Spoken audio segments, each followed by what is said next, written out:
co-founder of Bookstr, and we are here today with author Sophie Jaff.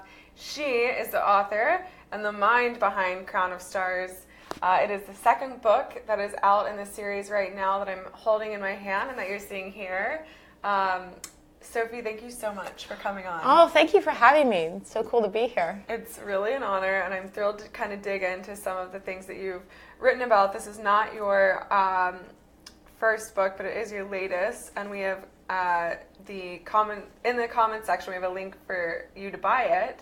But also in the comment section, put your questions and we will get you an answer for Sophie. She can answer all things about her series and also about writing horror novels, writing novels in general. All right, so I have some warm-up questions because I'm very fascinated by you and by some of the things that you've done. But let's first and foremost start out with, what is the Crown of Stars about? Okay, so Crown of Stars is the second in the series, as you were saying. Now, the first is Love is Red, and it's taken, basically the premise is what would happen if the Messiah was born to someone in the present day and age, and how would people react to that? And there might be people who really wanted this to happen and people who really did not want this to happen. And as well as that, there's also a whole tie-in to a character we just got a glimpse of in the first book, who lives in the medieval ages, and about her course of action. And it's about how these two women, one living in the 21st century now and a woman living in the sort of medieval times, are sort of joined together, and how their actions have the power to affect and maybe destroy our world and universe. Wow. Just like lighthearted, fluff, really. Very, very intense, but very cool. You said that you were telling me a little bit earlier you really like to combine some of your favorite elements of like horror and... Yeah, absolutely. I always think of my writing, I sort of almost wanted to create a genre, and I called it knife edge. It's like what's on the other edge of the knife.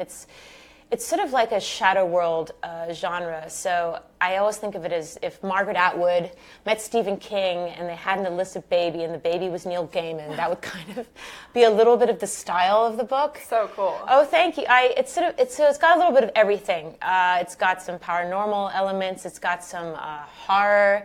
There's some bit of erotica, maybe mystery. I always love a good whodunit, and I'm always guessing who did it. So I try very hard to keep my audience a little bit on their toes. I like to scare people somewhat. It's fun. To me, it sounds like the perfect series, like Netflix series. Oh, yeah. Has anyone ever said that to you? They have, actually, and funny enough, that's the dream. Like, that is, so just anyone watching, of course, like, if you're ready to produce the next Netflix series, I would love that, because I really feel that that's where it wants to go. It has, for me, I wanted to create something really lush and absorbing and page-turning, but also just the viewers, people who, I don't know, I love like things like, Stranger Things, and, that kind of vibe for me, that slightly gritty but beautiful vibe is what I was going for, hopefully. Very cool. So can I ask you, and I see questions coming in already, and we'll get to those in a little bit, but can I ask you, what was your inspiration behind this series? Sure. Well, I've always loved scaring the hell out of people. From a young age, I was already terrifying my sister with stories of rabid hamsters and possessed cupboards. No way. Yeah, absolutely. And she's gone into politics now, so I think she developed a taste for horror herself. Oh my gosh, that's amazing. So I've always been that kind of creepy little kid. But there's several things. I was actually thinking about writing horror, and I think it's really about taking the power back in a way. I was bullied horribly at school, which I think is a prerequisite if you write. I almost think you have to. And it was before glasses were cool, or there were like a lot of social media platforms, because I'm ancient, So I was bullied at school, and I found out the way to get the power back was to be able to tell a really good ghost story. Because when I did that, I noticed at sleepovers, they'd run screaming away from me, but it was better to be feared than to be made fun of. I had the power, and as I grew older, I dated for over a decade in New York, and if that doesn't make you write, if you don't have a tough skin by that stage, you take a lot of scary situations. So it was a way to really get my own back. Actually, I could always take revenge on the bullies or the terrible guys I dated, and there were a lot of really lovely guys, by the way. And my husband is fabulous. He's got his psychopathy firmly in check. But it was a way to take back the power. And I really wanted to write something that gave the reader something to hang on to. Like we were just maybe talking, and I was saying that there's some books that what I call potato chip books. So you eat a lot of them, they're addictive, but you feel sort of gross and bloated, like you need a shower afterwards. You feel a little disgusted with yourself, like, ugh. I really wanted to write something smart that wasn't annoying, but that also gave you a run for your money. Mm-hmm. And there was nothing out there that I just quite wanted, so I had to write it myself. Yeah. That was that was the big spurring thing, actually. So did you pull, I guess, so you were telling me you're native to South Africa, yes. And then you were raised in Atlanta? That's right. So I'm from Texas. Oh, cool. Are you a superstitious person? I'm an extremely superstitious person. Okay. I know sort of the Freudian logic behind it. I know about magical thinking and everything, but there's a part of me that it's kind of fun to be a little superstitious. I know this might sound crazy, but there's it's fun because you get to still involve magic in your life. And in fact, in my first book, there's a lot of superstition that comes. And my whole thing, and even in Crown of Stars, for example, in the subway, there's a Jehovah's Witness who might actually be prophetic. Like there are homeless people who speak the truth. We are quick to dismiss things that we can't prove, but there's a whole thing about finding pennies. We just don't know, and I like to say, well, what if those things were real? And so I'm very, very superstitious. And in fact, in both my books, if you read them, you'll see that the number 3 is a huge number for me. For example, and in this book, Crown of Stars, will deal a lot of themes of pregnancy. It's grouped into trimesters. Oh, wow. And it's funny now because you are pregnant. And I'm pregnant. I'm pregnant again. So. Pregnancy features hugely in this, and of course, one is very supersticious about it. So everyone, there's all kind throughout history, throughout your religion, throughout your place in the world. They've all have different superstitions on pregnancy. Oh, huge ones, and they all sort of tie up, and so everything out there, and it's kind of crazy. You try not to get too involved in it.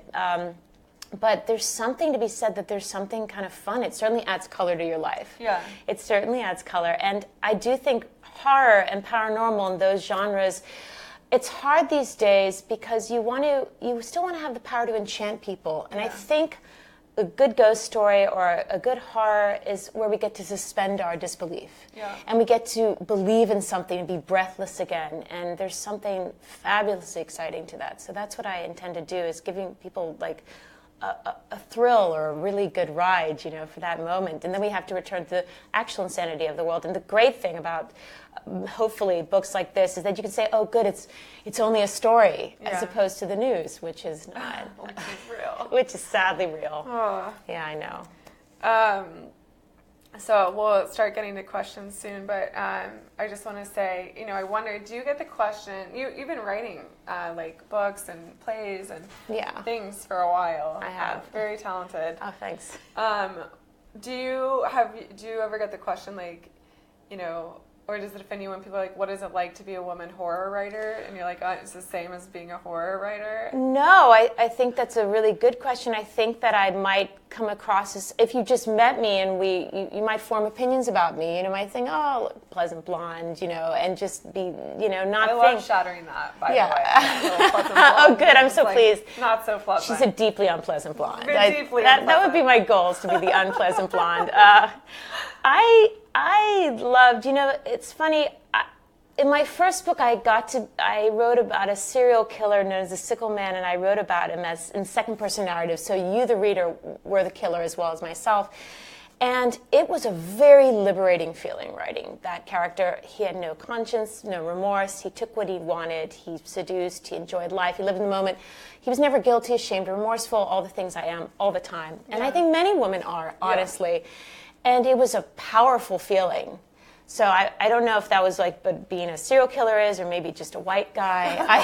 I'm not sure. Like 60-year-old white guy. Yeah, absolutely. Could either be the sense of entitlement, but it felt great. It felt like I was on high writing that. And I think Woman in Horror, we have a really good, we actually have some amazing founders like Mary Shelley, with Frankenstein, I believe. We have Shirley Jackson in A Haunting of Hill House. We have women are the ones who consume true crime and we are the ones, but we know where it belongs. And we're also a lot of the victims too. Most we are actually the victims, so we know it should belong in fiction, but we are the victims. And I think writing these things for me was a way of taking the power back and was cathartic. Totally. But actually, in my first book, and hopefully in this one to an extent, I actually deal with the victims in a sense. I try and deal with the aftermath. I try and have the victims have their own revenge on some level.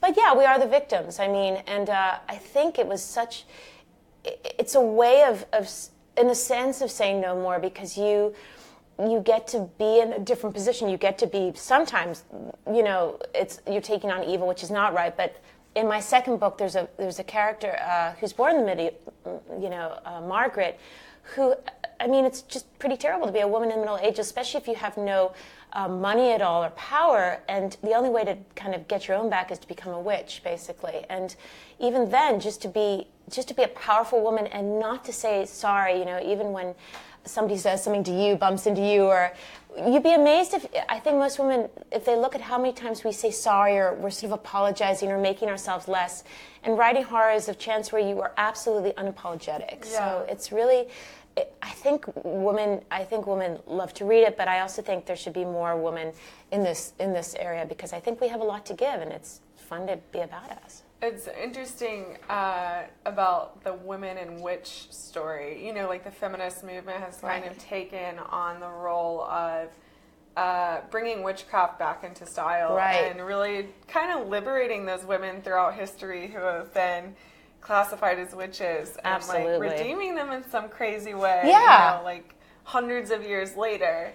So I think it's interesting that I haven't seen any fiction. I've seen a lot of nonfiction recently about witches, but I think that you guys do go ahead and kind of say, you call them a witch, or one of the girls. Right, yeah, Margaret is. I would say she's a witch, or she certainly has power. And you know what she has, which I think witches do, which scares the hell out of people? She has rage. Yeah. And I think rage is what it is. It's the rage. And it's what we do with the rage, because many women, I think, or many of us, turn it in on ourselves. Yeah. In a multitude of different ways. Yeah. Instead of turning it outwards, if it is deserved. I'm not saying we just go postal and as I'm sometimes tempted to do, but do not really. But yeah, it's nice. I think witches are powerful people. And most women are extraordinarily powerful, and even the themes of childbirth and pregnancy is actually a very powerful state. You know. Men can't handle it. I'm sorry. You don't have the hormones or the body for it, my friend. So it's actually it's both being equally powerful and equally vulnerable. And I think witches get to really use the power, and that's what's so cool. It's very neat. Yeah, it has nothing to do with horror, but I just read I just saw Steel Magnolias. Oh yeah. And it's like interesting that I watched it with my boyfriend, and I thought, I looked over and he was kind of crying, and I'm like, women throughout, that's what we do. We are Steel Magnolias. That's an awesome movie. I actually love Steel Magnolias. It's a good one. It's an oldie, but it's an oldie but goodie. Oh. Okay, so let's get to questions now. Okay. I'll stop hogging you with my questions. Oh, I'm excited to hear. So Stephanie says, laugh out loud. I love that story about your sister. You made her tolerance for horror very high. Very nice. Thanks, Stephanie. Giovanni says, hello, sending love from Aruba. Hi, Giovanni. Hey. Brooke says, how long did it take you to write the book? Oh, that's a good question. Great question. I think maybe this one, and then also... Sure.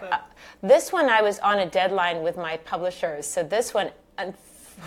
I had to go much faster with it, so it was actually during my entire pregnancy, which was kind of interesting in itself. So it took me about a year to do, which was great and really tough, actually. And the first one, I had the luxury of not being employed, so or temping, living on savings. So it took me 4 years. Nice. Yeah, it was.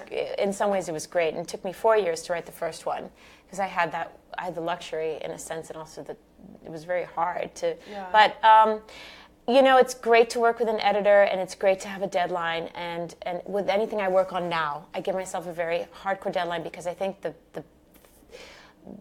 you have to be careful. The pitfall is that if you don't have one, you'll endlessly rewrite, and you'll never say, okay, you know what, enough is enough. So a year, and before that 4 years, and now I always like to make sure it's not really more than a year because. Did you, how much writing and rewriting did you do when you were doing throughout the process? And that was before you sent it to your editor. Yes. Yeah. I must have written my first book. I don't even know how many drafts I wrote that first book. Wow. Oh, maybe it feels like 11, 50. I don't know. It was insane. And then I got my agent, and then I rewrote it another 2 times, and then I was with my editor and rewrote it again and again. So that was insane. And then Crown of Stars was not the same thing, but during the experience, I was rewriting. And I think I don't want nobody come down on me too hard, but Judy Blume, one of my favorite authors, she said something like, I'm not a great writer, but I'm a great rewriter. I'm a great editor. And I just love that because I think our point is, and it's good for writers, we need to go back and edit our stuff. And it's so hard to do. Oh, it's so hard to do, but you just got to get it all out there, and you got to go back, and you've got to take a deep breath and hear feedback, even if you don't like it or not, and then really take a week and just go crazy and be angry, and then say, okay, actually that makes sense. So it was a constant rewrite within the process for Crown of Stars. Very cool. And do you write? When do you write? Do you write in the morning or at night, or?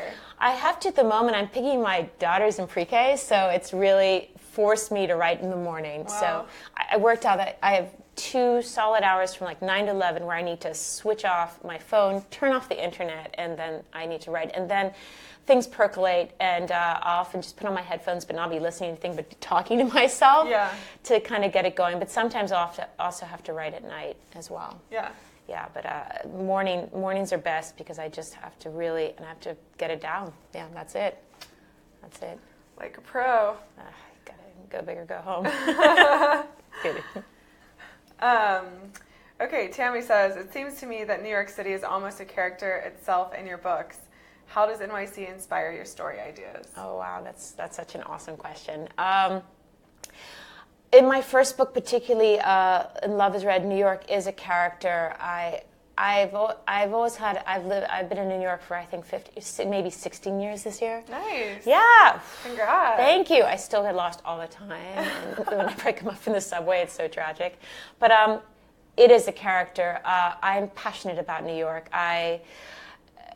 She's an amazing character, and I always felt like she just pushes you to the edge of your being. You're like, I can't take this city one more day, and then she'll do just one thing to bring you back in again. So it's like The Godfather. She's like, just when I think I was out, they pulled me back in. So, it's funny. You're walking along the street, you see like a pile of garbage and the sirens. You're like, oh my God. And then you'll smell like the, pretzels or something, or they'll just be, or somebody will randomly smile at you, or have a moment on the subway with somebody, and you'll think, oh, actually, this is cool, I can do it. Somebody will help me with my stroller, like a complete stranger, or you'll, the weather will change and be freakishly nice. And then there's no place you'd rather be than walking by the Hudson, or just being in New York. It sort of gets into your bloodstream, and I really wanted the city to be a character in all its glory and terribleness. So yeah, I call it my cruelest lover. Oh, totally, absolutely. You should copyright that, or I'm going to take it for sure. No, go for it. That's amazing. I love that. It is. It's so true. Okay, Kelly Karn says, what advice would you give young female writers who want to break into a male-dominated genre like horror? That's such a great question. I think that you have to, as I was saying earlier, we all have the tendency, or at least I do, and I think a lot of people maybe not coming up, but say sorry and make less of ourselves. And I think now is the time to not do that, to be unapologetic. And I think people just presume things about you, and I think you have to give as good as you get. I was actually, maybe I was in a good position. I was a legitimate dungeon master for years. I wrote an online internet game, Nice. so thank you, and I did nothing but research the medieval era and create monsters and work with men, so I think it kind of gave me a good background for going into this. But I think you have to be pleasant but persistent, or maybe not even pleasant. Polite, right? Nobody has to be rude in here, but I think you need to push. And it would be interesting. I've actually thought what would have happened if I had released these books not under a female name. What kind of response would I get? But I think there's a certain ownership, and I think you just have to. I've also said with writing, and I think there's a place you have to be a little crazy to be a writer, probably, maybe a lot crazy, but you can't have a plan B. How's this? You have to have an absolute vision and say, I will do this, it will happen. And then you have to, nevertheless, you persisted, I think is a good one. I think get up every day and say, this will happen. I will smile, I will not smile, but I will. What I mean to that is there's a resilience there. Yeah. Because we all, and I think what's happening now in the movements is that more and more we don't have to necessarily, but I think there's a certain level of absolute determination, and I know that women have the power to do it. Totally. Yeah, and do it. Yeah. You are your own. You are your own coach. You are your own.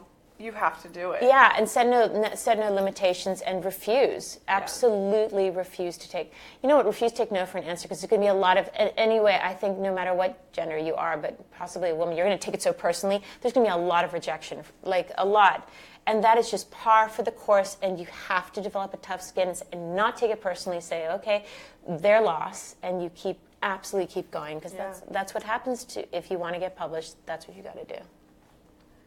Travis says, what other magical or horror creatures would you want to write about next? Oh, that's a great one. What other magical or horror creatures? Well, in my books, there's a being called the Others, and you can they sort of take on human skins. They call them their vessels, and they can either oh my god, they can either treat you nicely or not. I mean, it just depends. Ooh. They tend to blend in. In my first book, there's a bus ride where you meet one of them, and it's just pretty alarming. I love the idea that we don't see what's in front of us. So there's actually plenty of magic and plenty of amazing things happening that we don't see. But I've always had a thing for things being just underneath the surface. I mean, but I'm ominous. I like things. There's things in cupboards and things just shadows. I'm looking at the floor at the moment, the swirling patterns forming words, just images of hands coming at you. There's, it's funny. There's in the game I wrote for, I created this thing with this kind of it looked like a baby, but it had these really extended limbs, and it sort of dragged itself around with an extended jaw, and it was really unpleasant, and that gave me a lot of pleasure. So I think that what I love is magical, anything magical or ethereal. Those things are there, but they're just at the corner of our eyes. So it's that cold, the thing that gives you goosebumps, and you turn and you know you've seen something and then it's gone. So I love to bring that up into the light briefly. Cool. Okay, we have a few more questions and we're going to have to start wrapping up. Sure. Jennifer says, great interview. I will now get this series. Yay! That's awesome. Thanks, Jennifer. Annette says, why do you think readers are so drawn to horror books? I've always called I'm really drawn to horror, but I don't like. It's funny because I'm like not cheesy horror. Like I call it it's like having a dark itch, right? There's something compelling, and it almost feels shameful at times. But I think there's several reasons. One is I mentioned that even within a good story, there should be rules and there are laws to the chaos, right? And there's a certain amount, hopefully, of triumph at some stage. You are able to take control, or there's some sort of meaning to it, as opposed to the world outside where there's just none. Like, you just don't know. But I think in a great story, there are ways of defeating the bad guys, the villain, the evil. There are ways of triumphing if you really go for it. So I think that's one thing, is that it's an amazing form of escapism. And the other thing is, I mentioned as well, it's great to still feel and believe in that magic and suspend your disbelief. The world's such a tough place, right? And we are so ground down and cynical and fed up, most of us, that when you're reading something so gripping and exciting and heart-pounding, even mine or anything else, I'm hoping, but it's just such a great feeling. You're so caught up in another world, you can escape from the drudgery, in a sense, of life, and just say, yeah, that feels good. And there's just something about, also there's in a sense, there's the whodunit element that's exciting. It's a puzzle. A good horror or mystery, anything, is it's a puzzle. You are given the clues, and it's you versus the writer. It's your chance to exercise and see what's up there. And finally, horror is a real social commentary. If we look at, hopefully, the good horrors, they tell us so much about the world around us. I mean, I was saying, like, Invasion of the Body Snatchers about communism, or the Stepford Wives about feminism. But there's so many where they really bring up a topic in a way that's actually exciting and engaging, and not just going to, like, pound us against the wall and think, oh my God, another whatever. We can actually engage in it, even if it's about zombie massacres and about class struggle. I think that's what it is. At least those are some of the reasons. And it's fun. It's really fun. It's just sometimes fun. Aline says, how do you take revenge on bullies without feeling like a bully towards your characters?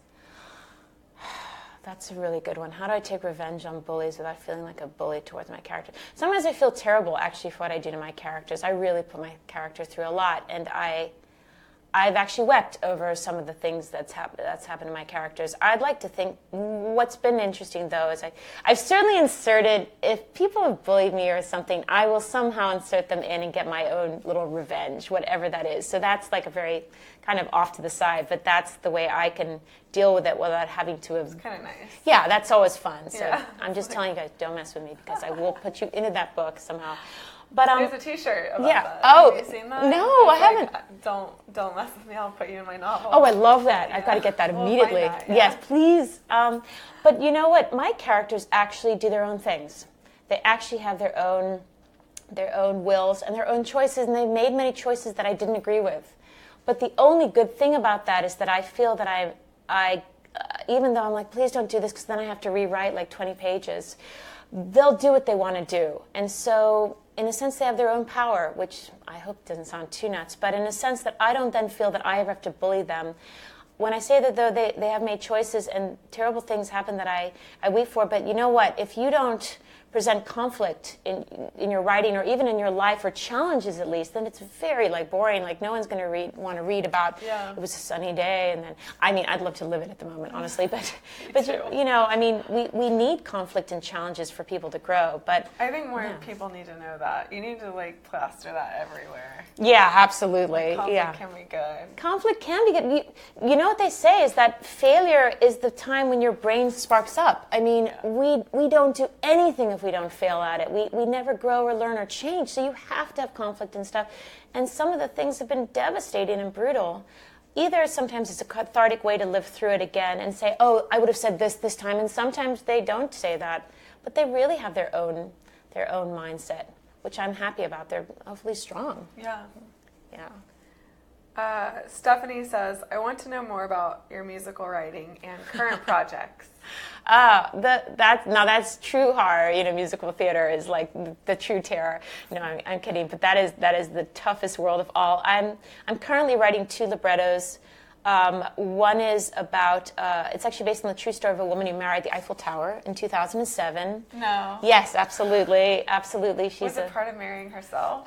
Well, she's what they call an objective sexual, which are people who don't, it's not a fetish, but they believe that they can communicate with the object, and the object loves them as a partner loves you, and so there's communication. And people were so enraged by this. I thought it was so fascinating. I thought it was motivated by fear, because you can't disprove it. Yeah. You can't actually disprove it. Maybe she is able to communicate with objects, and why are you so threatened and freaked out? So I thought that was fascinating. We wrote there was a whole show, its development and everything, so I'm writing that at the moment, called Erica's Wall, with a very cool collaborator. And the other one I'm writing about is a murder that happened a real thing in the 1960s in South Africa, actually, where a man paid another man to kill him, and so his family could get the insurance money. Oh, I know, which is awful. But then the guy was tried, and they still hung him. But the insurance company declared that it was a suicide, so it was very and nobody knows the actual story about it. So those are my cheerful librettos, and I've always loved writing musical theater. It's an amazing experience. That is full on collaborative, though. That is when you're writing with a composer or a lyricist. You then work with the director. You then work with your producers. You get feedback on every aspect, and it can kill you, but it can also it makes your work amazing, and it's exciting. It's a tough world, though. Woo, musical theater. All right. Kelly says, what other genres do you write in? And then we have 3 more questions. And then we gotta cut off. I know, we've kept you here for way too long. No. It's been awesome. My first book published was a children's book called The Adventures of Lula, the Discontented Cow, about a cow who goes to Broadway to become a star. Mm-hmm. And I'm thinking of writing more children's books down the line, just because I have a 2-year-old, and I was thinking of calling it Ballerinas Poop on the Potty.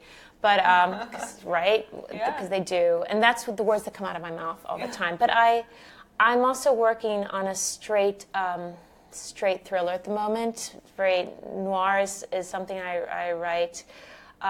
So yeah, between the musicals, the noir, I like writing poetry, but I'm quiet about that because it's so awkward, poetry. But I love poetry. So between Knife Edge, the dark noir, some children's books, hopefully, and librettos. A few things in the mix, I guess. Just a few. Yeah, I like to. Lanai says, were you rejected by your publishers at first, and how did you handle rejection, and what keeps you motivated? I have been rejected. It's so hard because whenever your writing gets rejected, it feels like such a personal thing. Like, I'm a mom and mom to be, but my books are also my children, and even anything publishers, but even like a bad review, it's so hard not to take it personally and it's so hard, right?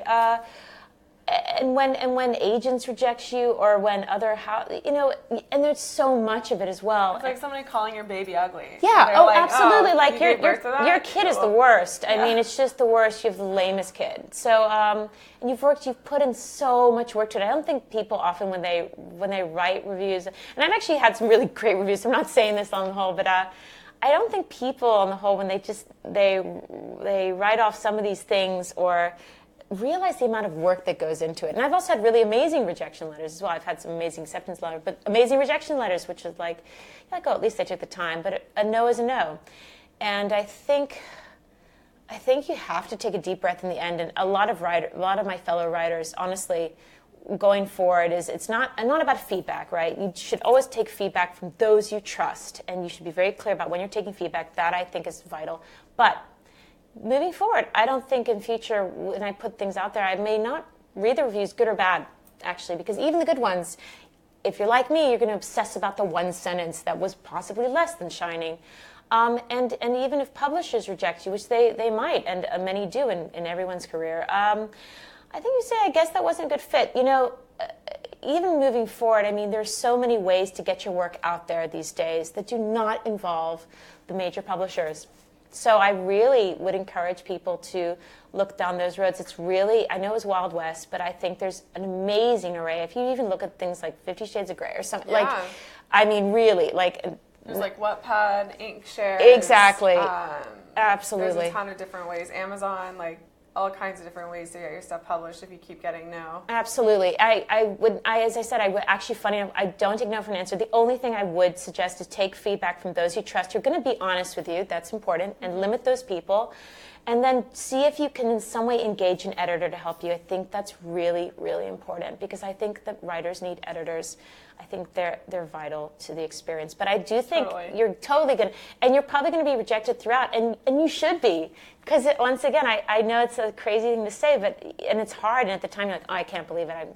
What are you talking about? But it forces you to re-examine. And if you're like, you know what, no, I believe in this, actually that's cool. And you might say, oh, I'm going to try something new. But it forces you to, hopefully, to make a change or to bring your best game and say, you didn't get me, but other people will.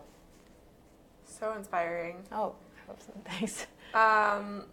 All right, and then I guess we'll do the last question, which is, what is your advice for young aspiring authors?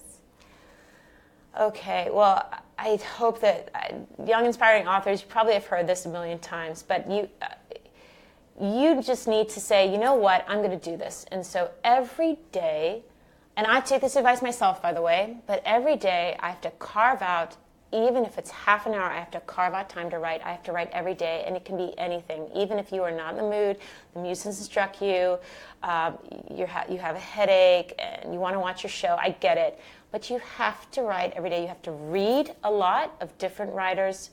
You have to write every day, and you have to don't have a plan B. I mean, I obviously earn money, pay your rent, or do what you need to do. But you need to be like, I will get this done, because that's what it was for me. And people would say, what do you do? And I'm like, oh, I'm writing a book. And they'd be like, no, but what do you really do?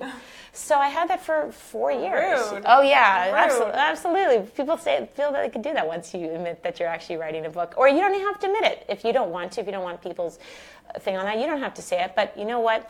Write every day. Don't have a plan B. Have a complete, be fiery and insane enough to stick to your vision.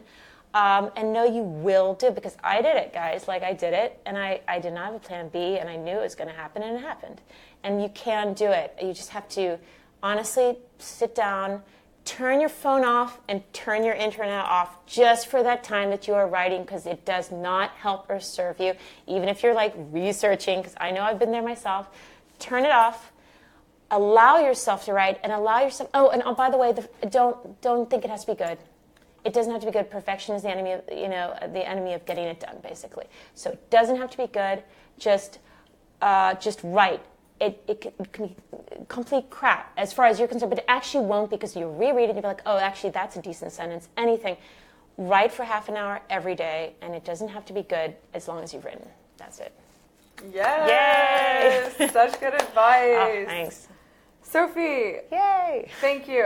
You guys, thank you so much. You're such a pleasure to speak with. Oh, It's really an honor. I can't tell you, but this has been such a great opportunity to talk about what I love and to be here. I can't thank you enough for having me. It meant the world.